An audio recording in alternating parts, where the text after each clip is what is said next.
Android Soo, Parallel Blue. Written and illustrated by Diana. To my husband Steve Rathbun, with thanks to Michelle Cerruti. Chapter 1. I am Sten, a middle-aged woman trying to earn a comfortable living without having to work too hard.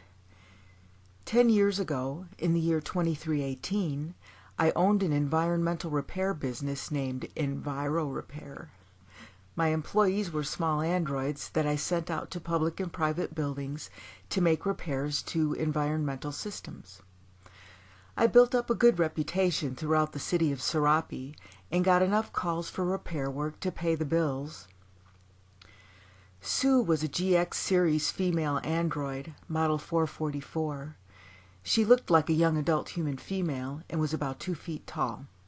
She had to be small enough to move through the narrow conduits between the walls, ceilings, and floors of buildings to make repairs to various systems, such as temperature control, lighting, sound, and digi-windows.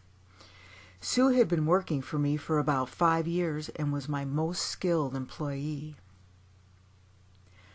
For many years, all the public and private buildings in Serape were built underground to preserve the natural beauty and ecology of the Earth's surface. When a building is underground, even if you have a window, there's nothing to see. That's why digi-windows were invented. On a digi-window, anything can be shown, from a field of flowers in the spring to the bottom of the ocean and even outer space. Some digi-windows are linked to the above-ground cameras, so the landscape above the building you're in can be displayed. There were still 5 very old buildings in Serape with floors above ground.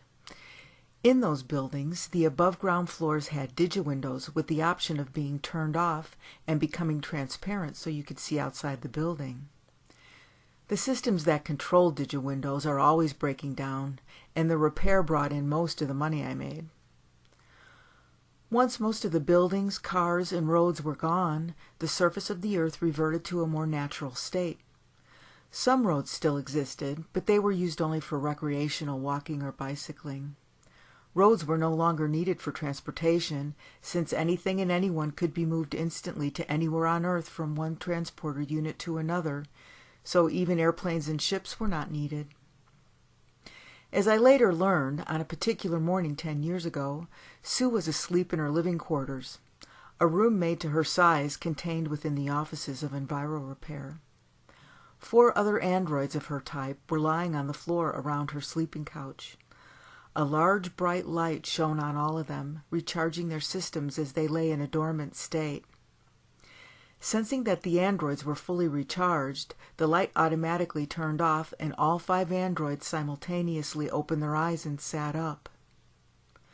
"How long have we been recharging?" asked Tish, a female android similar in appearance to Sue.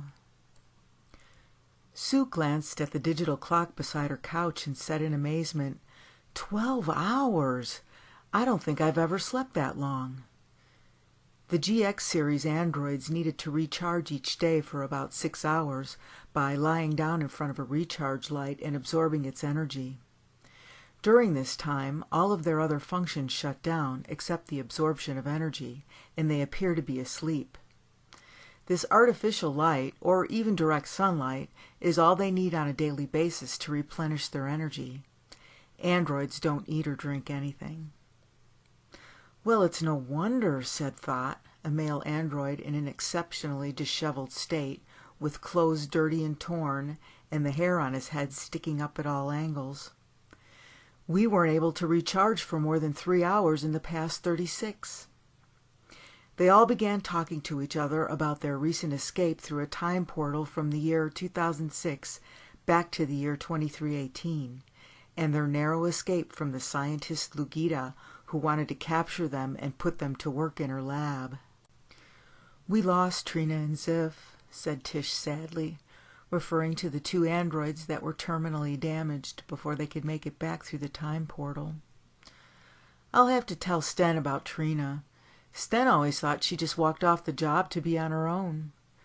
Sue looked down at herself and said, "We should clean up some first before we find Sten and tell her what happened." Sue got out the android skin cleaner and handed clean rubbing discs to all the androids, then rummaged through her wardrobe to come up with clean clothes for everyone. They all removed their dirty and torn clothing and began rubbing their skin clean. As Sue looked at her wardrobe, she noticed that most things were where she left them. Some things were either missing or in different places, and there were things she'd never seen before. When she awoke earlier, she noticed a table and chairs in her room that weren't there before, and some different knickknacks lying around.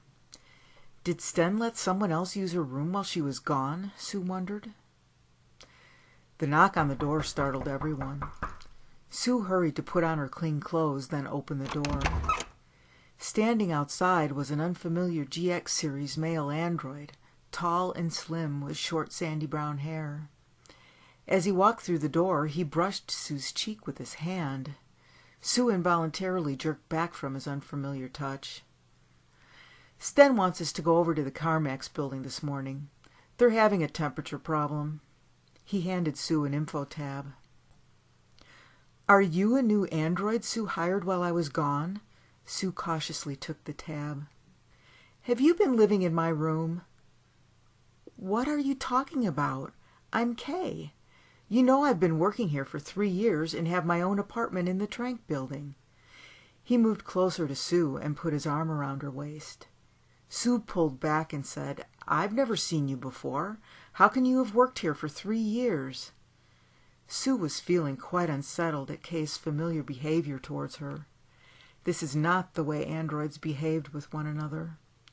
Sue could not even recall once seeing androids touch each other in an affectionate way, though most humans did this quite often. Many humans seem to need to affectionately caress each other, animals, androids, and even inanimate objects occasionally. During Sue's first years of existence, human behavior interested her, and she did some research on the many ways humans relate to each other and the world around them. Once, Sue accidentally walked in on me and my sweetie Steve in a quite intimate embrace. Sue knew enough from her research that this was something usually done privately between two humans, and she left without interrupting. Why do you move away from me, Sue? Kay was surprised at Sue's standoffish behavior. He looked around the room at the other androids. Who are your friends? Sue introduced Kay to Ed, Tish, Lycone, and Thought, who were now all cleaned and groomed and had on fresh clothes. These androids and I returned here yesterday through a time portal in the Rutherford Hotel from the year 2006. Before I went through the time portal 2 weeks ago, I never saw you here.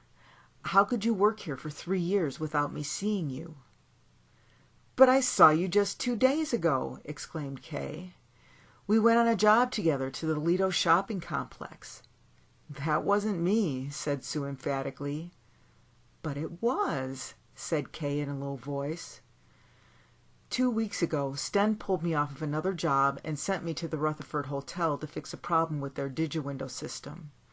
When I got there, Fan, the office manager, was very upset about the problem, and I went to work on it right away. Quig is the name of the office manager at the Rutherford, said Kay. She's been the office manager there for a year. You know that. We'd been on several jobs over there during the past year. Kay was beginning to get frustrated at Sue's insistence that she didn't know him. Sue looked at Kay with exasperation. Do we always go on jobs together? Pretty much. After I'd been working here a few months, Sten saw how well we worked together and started sending us on more complicated jobs as a team. We go out on jobs together most of the time. Sue could only shake her head. How can that be? She sat down on the edge of the couch and continued telling Kay of what happened to her during the last 2 weeks.